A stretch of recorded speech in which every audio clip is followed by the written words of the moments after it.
కుక్కని చంపేటప్పుడు పిచ్చి కుక్క అని ముద్రేసే అది ఊరకనే మురుగుతోంది, కరుస్తోంది, గట్టిగా అంటుంది. కాబట్టి దానికి పిచ్చి ఎక్కినట్టుందిరా అని అందరికీ చెప్తే, అది మామూలుగా పాపం అంతకుముందు మన దగ్గరకు వచ్చినప్పుడు అంత బిస్కెట్ పెట్టేవాళ్ళం కూడా గబక్కన దూరంగా ఆగుతాం. ఆగినప్పుడు అది మన చేతిలో తిండుండి అది పెట్టకపోతే అంటుంది. అది పిచ్చెక్కింది చూసారా అనేసి తల రాయేసి కొట్టి చంపేస్తారనమాట.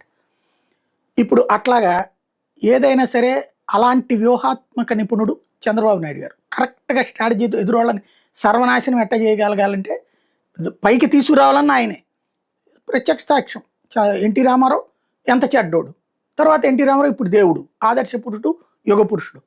మోడీ చెడ్డోడు, దుర్మార్గుడు, ఇప్పుడు మోడీ అద్భుతం. పవన్ కళ్యాణ్ ఆ మధ్యన చెడ్డోడు, ఇప్పుడు మంచోడు. ఆయన ఎప్పుడు చెడు అంటే అప్పుడు మనం చెడు అనాలి, ఎప్పుడు మంచోడు అంటే అప్పుడు మంచి అనాలి. ఆయనకి మంచిగా అనిపించినప్పుడు మనందరికి మంచిగా అనిపించాలి, ఆయనకి చెడు అనిపించినప్పుడు మనందరికీ చెడు అనిపించాలి. లేదా మీరు రాష్ట్ర ద్రోహులు, సామాజిక ద్రోహులు, విధ్వంసకారులు, అరాచకవాదులు ఇట్లా ఉంటుంది. ఇంతకుముందు రాజశేఖర రెడ్డి దుర్మార్గుడు, అదే రాజశేఖర రెడ్డి ఇప్పుడు నా మిత్రుడు మంచోడు. అలాగ ఉంటాయి అన్నమాట వ్యవహారం. ఇంకా ఇది ఎందుకు చెప్తున్నా అంటే, మొన్న కర్నూలు సభలో గబక్కన ఒక మాట మాట్లాడారు. అతని హెలీప్యాడ్ కూడా మాది ఆక్రమించుకున్న రైతులు నా దగ్గరకు వచ్చింటే ఎంత దుర్మార్గుడో చూడండి అని. వెంటనే వాళ్ళ సోషల్ మీడియా మరి మీరేం చేస్తున్నారు, నిద్రపోతున్నారని ఒక సెక్షన్, అందులో కట్టర్ బ్యాచ్ ఉంటారనమాట, వాళ్ళు ఈ మాట మాట్లాడతారు. ఇప్పుడు రేపో మాపో దాని మీద ఎంక్వైరీ చేస్తారు. అందుకని అర్జెంటుగా వైసీపీ ముందుకు వచ్చి అది ఏ రైతులు కాదు, ఏ పండించుకున్నది కాదు, అది వ్యవసాయ భూమి కాదు, అది రైల్వే భూమి. రైల్వే వాళ్ళు ఒక సంస్థకి లీజుకి ఇచ్చారు, ఆ సంస్థ వాళ్ళ దగ్గర నుంచి మేము ఇట్లాగా నడుపుతున్నామని. అంటే ఇప్పుడు జగను టూర్లు ఇక్కడ ప్రభుత్వాన్ని ఇరకాటంలో పెడుతున్నాయి. ఈ పక్కన టూర్కే గుంటూరు విజయవాడకు వచ్చిన జనంతోనే అల్లాడిపోతున్నారు. ఏలూరుకి మనం చూసినప్పుడు ఫుల్, చెన్నైకి పోయినా జనం ఎగబడుతున్నారు. జగన్ని కంట్రోల్ చేయాలి.